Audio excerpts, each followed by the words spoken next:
Welcome back to r/LegalAdvice, where we read surprisingly interesting stories that usually don't end in a cliffhanger. If you are new to my channel, please feel free to subscribe to join our awesome community, and without any further ado, let's dive right in.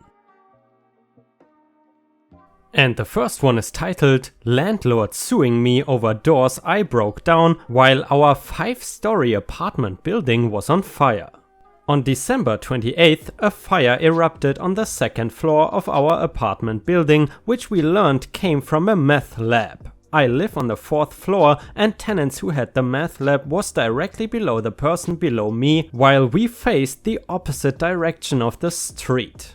I noticed the fire engulfing the apartment through a reflection and started banging on people's doors to tell them to get out. The area that I was living in was not the best place, and crime occurs frequently, so many people like staying indoors and don't like opening doors. What I learned after the fact was that the fire alarm that the building had was not currently operational supposedly, so no alarms would go off when I pulled the fire alarm. I ended up kicking down about 4 doors that people refused to open and told them to get out due to the fire, and we all ended up going down the fire escape and no injuries occurred through this ordeal. The fire department came and put out the fire, which did not end up reaching 4th floor, so it was safe minus any structural damage that occurred. I told the fire department that I broke down the doors, and the landlord/owner came out of nowhere and told me I would have to pay for those doors or get sued for the total cost. I realized there are many factors, but could I actually be forced to pay this? And then a user in the comments said, "The fire marshal will love to know about this then. The building may be condemned if the landlord does not correct this in short order." In regards to the fire alarm, that was actually not operational at the time this occurred. Anyway, however, you did not have the authority to break into other people's units to inform them of the fire or to command them to leave.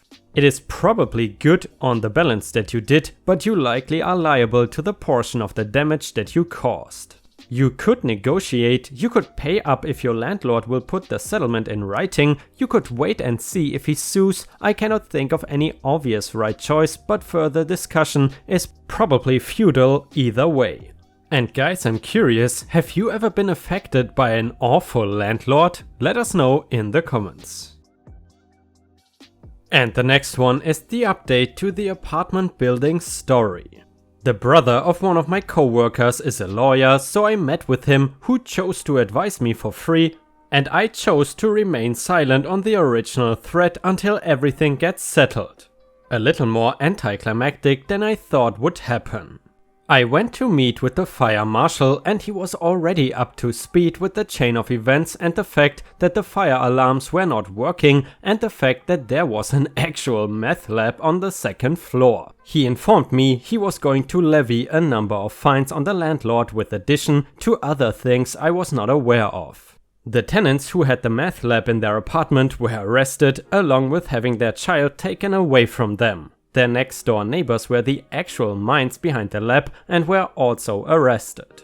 Regarding the landlord saying he was going to sue me, he was just blowing smoke and was full of complete crap, and in lieu of lawsuits from other tenants, he released everyone that asked from their lease and paid an undisclosed amount of money to quite a few. Where did he get this money? Apparently his father is some multimillionaire, but even that could not allow him to afford a working fire alarm system within the building. That's all the info I have for now, thanks y'all. Seems about right, be a millionaire, but don't even have a fire alarm for your poor tenants. What an awful landlord. And by the way, if you have watched until here, please don't forget to post some star emojis in the comments and also like the video if you want to support me. Thank you so much in advance. And the next one is titled "Girlfriend Filed for Sexual Assault." Thanks in advance for any help. Over the weekend my son received a call from a detective letting him know that a girl he dated for a week and a half at the college at the end of 2015, freshman 2015 until 2016, filed some time ago a charge, not sure if this is the actual name of what she filed, for sexual assault, and asked if my son can meet the detective this week. He agreed to see the detective and set a day and time for this week. He called me this morning and let me know I am really worried and need advice on what should be my advice to him and next steps. I asked him about the girl and he told me they dated for no more than a week and a half, did not have intercourse, but they did have intimate moments, meaning touching, kissing, etc. He told me he thought they were in good terms until this call. He did not interact much with her for most of 2016 as they are pursuing different degrees and did not have classes together. I believe him. I understand there are always two sides of a story, but he has been always an excellent person, student and noble guy. First, should I find an attorney for him prior to the interview, even postponing the interview until I find an attorney for him? Second, postponing the interview and bringing an attorney does not look bad on him.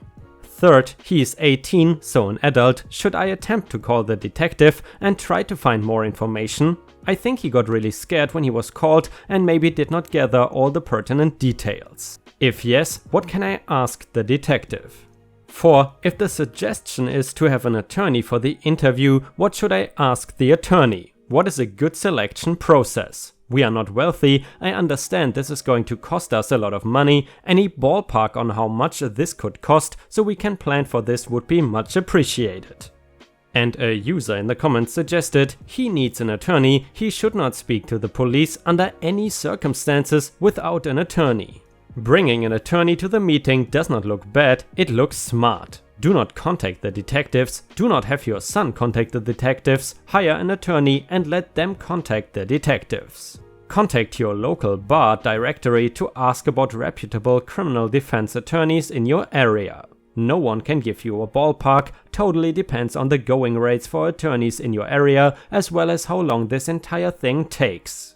Could be that it is cleared up after meeting with the detectives, could be that charges are filed and it gets to pre-trial, could be that it goes to trial. And guys, honestly, this is a very difficult situation, but I'm curious, what would you suggest the mother to do? Let us know in the comments. And the next one is an update to the sexual assault story. First of all, thanks to all who provided feedback. It was really helpful. I meant to post this earlier, but it is a throwaway account and was until now I figured the password. Besides the situation, the hardest part was to find an attorney. I went to my local bar website, searched for attorneys, but all the options were totally unknown to me, and given how grave was the situation, I did not know who to pick. I called 2 highly rated and the first thing that came from their mouth was $. I needed someone to trust my son's life, not a merchant. Yes, I have friends and acquaintances that are attorneys, but I did not want to bring shame to my son. Rationally, I know this is secondary, but was a factor. I ended up asking some friends for the name of their divorce attorney because they speak very well about the firm, called their office and explained the secretary that I needed to talk to the attorney but for a referral, and explained what about and gave my friend's name as reference and asked for confidentiality.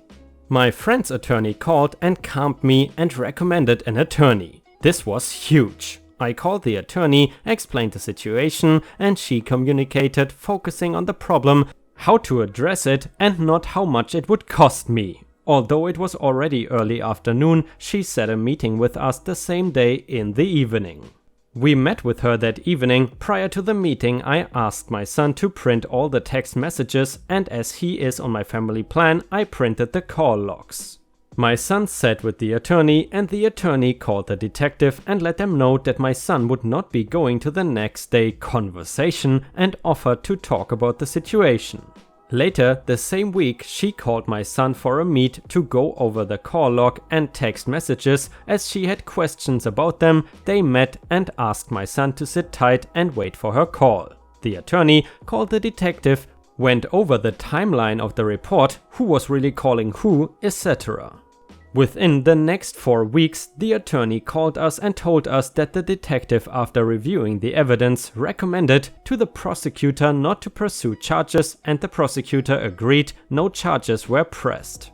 My son did not need to meet the detective, there was no citation issued, and sadly learned the hard way about people and relationships. The key takeaway is, do not talk to the police without an attorney. If you do not know an attorney, a friend does, civil, family, etc., reach out to them. So basically guys, if I understood this correctly, the ex-girlfriend of this guy falsely accused him of something awful. And honestly, even for the future, what could that guy do different? Like, what is the lesson you can take away from this? Honestly, I'm not really sure, because it seems like this could happen to any guy pretty much.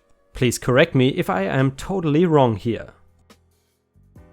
The next one is actually from r/RelationshipAdvice and is titled, "My son and his friend are a couple. How do I let them know it is okay?" Hello Reddit, please bear with me regarding my formatting and things. I have read the rules and things, but I'm an old fart who is rather on the wrong side of 40, so I'm not overly well versed in the art of efficient interneting. My boy is 20 years old, he's absolutely my pride and joy, and there's nothing he could do that would ever make me love him less. For the first half of his life, I regrettably was not involved very much. His mother and I parted ways when he was just a few months old, and at the time I was struggling with a heroin addiction and was absolutely not as present in his life as I should have been, nor was I suited to fatherhood at all. I saw him at most 2 to 3 times a year for the first 12 years of his life. I won't discuss details because that is his private story to tell, but when he was 12 he revealed to me that he was being badly mistreated at the hands of his mother and her boyfriend.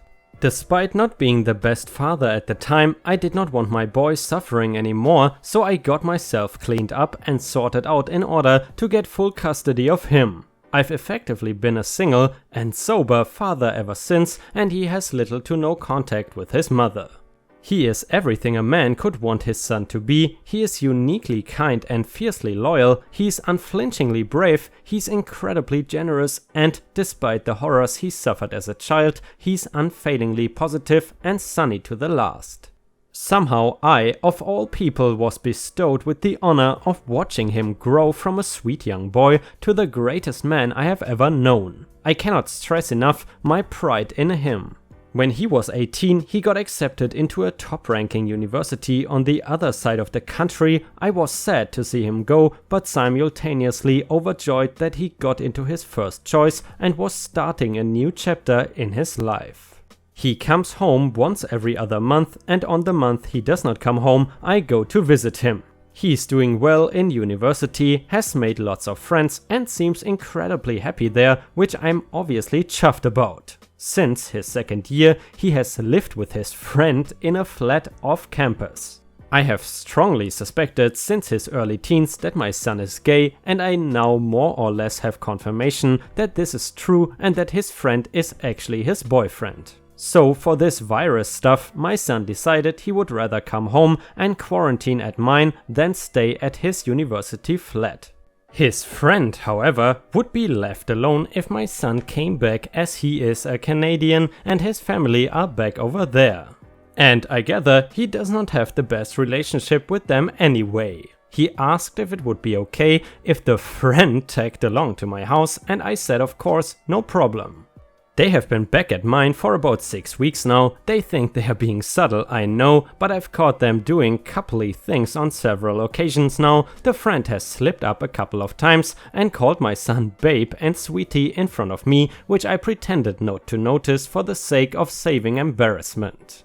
There have been nights where I will be watching a film with the lights off and thinking I cannot see, my son will have his arm around the friend. One day I walked into the lounge and I'm positive they had just been kissing and were trying to cover it, though I admit I have no confirmation on that one.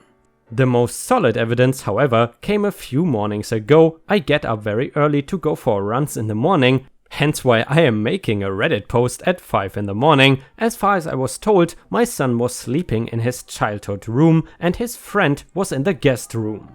I don't know what possessed me to do so, but on Tuesday morning I cracked my son's door open to check on him like I used to when he was a kid. Lo and behold, they are both asleep, snuggled up together in my son's bed.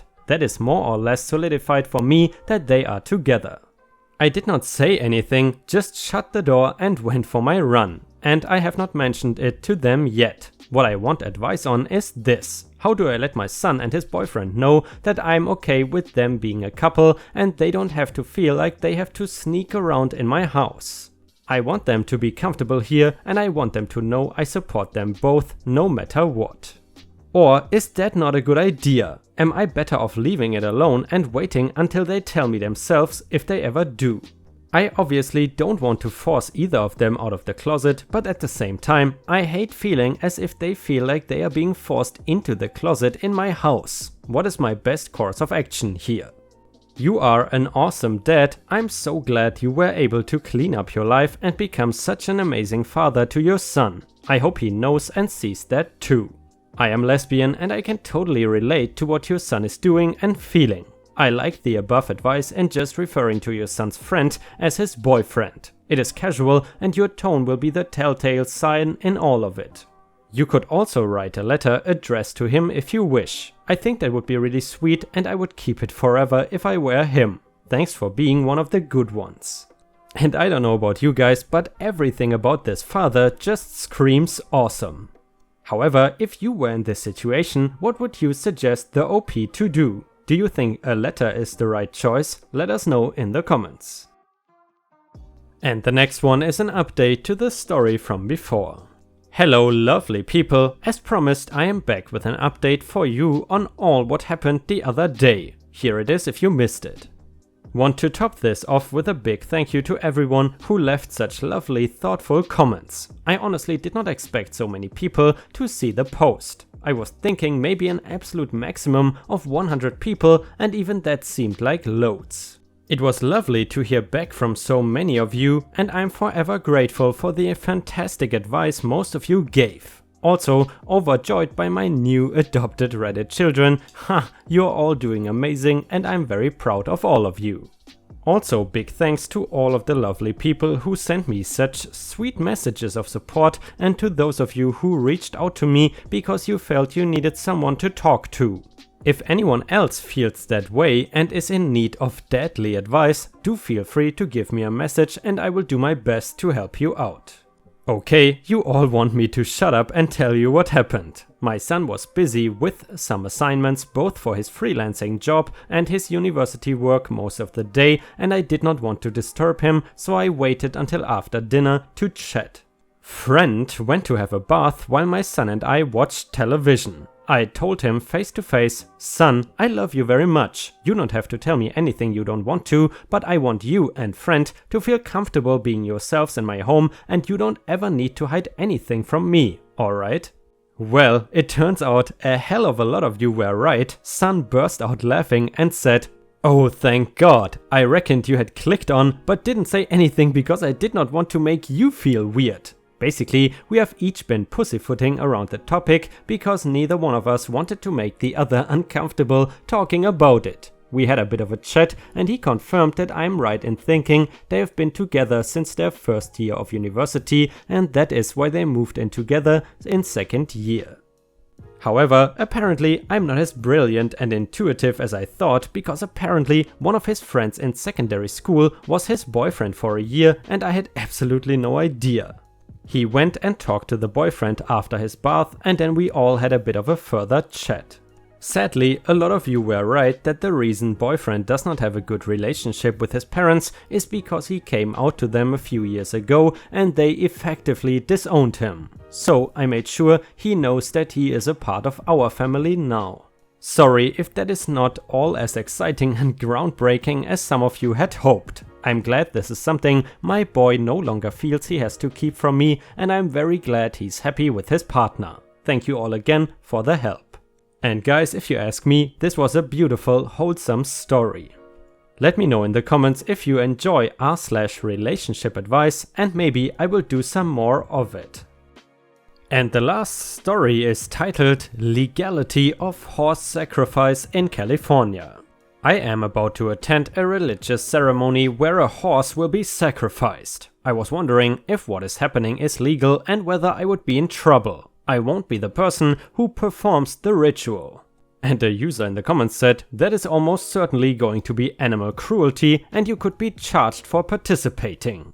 Another person said, 508 US 520, the case name is too annoying to type, depending on how they do it, it may not be prohibitable. And then another person said, Church of the Lukumi Babalu A Inc. For those who are curious. And guys, honestly, I'm not sure what that means. Maybe that is the crazy church that performs the ritual. I have no idea. If you know more, please let us know in the comments. First update to the horse sacrifice story. I did not go to the ceremony. I thought long and hard about it and decided that this is not something I want to support. The ceremony was held and the horse was sacrificed, but I was not there to see it. I will continue to attend ceremonies that do not include animal sacrifice. In the next ceremony, an ostrich will be sacrificed. And now the last update to the horse story. I have exited the religious group. I did not know, but the ceremonies were being filmed. A video of the horse sacrifice was leaked and given to the police, and the person performing the ritual was arrested for animal cruelty and killing a horse. I was not in the video since I did not attend that event. Thanks for convincing me not to attend. These people were very manipulative. They found me in a vulnerable moment and helped me, but also brainwashed me. I will try to make better friends from now on. And a user in the comments said, I guess that is the best outcome we can hope for at this point. Also, I have to say, I was pretty appalled at how many people in previous threads were defending the cultists or talking about how it is just slaughtering any other animal. I would agree if we were talking about people who knew what they were doing, humanly slaughtering a horse. But holy crap, these were some random cultists planning to plunge a effing sword into the poor animal's neck. And on top of that, exsanguination is not considered a humane method of euthanasia for horses by itself, at least not by any veterinary school or association I'm familiar with. It needs to be paired with stunning or anesthesia. The only time it can be humane is if, like, your horse breaks its leg in the middle of nowhere and you don't have a gun or drugs, and even then it is just a more humane option, not an ideal one. I am not squeamish. I have actually euthanized one horse by gunshot and been involved with the euthanasia of a bunch of others, interning with a vet plus growing up on a ranch, and have humanely killed other livestock for meat or due to health issues. I don't have a problem with horse slaughter either, but man, just because you can humanly slaughter horses does not mean that this was going to be an instance of that, and I would think anyone with experience in that area could tell from a mile off that a cultist slashing a horse's neck with a sword was not going to be humane in the slightest. I gotta say, the guy in the comments just now made some valid points, but still I'm kind of confused because he made it sort of seem normal to slaughter horses for meat. To be frank, where I'm coming from, horse meat is not usually a dish that lands on my plate too frequently. Either way, let me know your thoughts about this sort of insane, maybe untrue story in the comments. And with that, we have reached the end of the video. I hope you enjoyed today's content, and if you did, please don't forget to subscribe to the channel to join our amazing community. Furthermore, don't forget to go to r/ripestories on Reddit to post your own stories if you want me to read them out in a video. I hope you have a fantastic day, and I see you again tomorrow.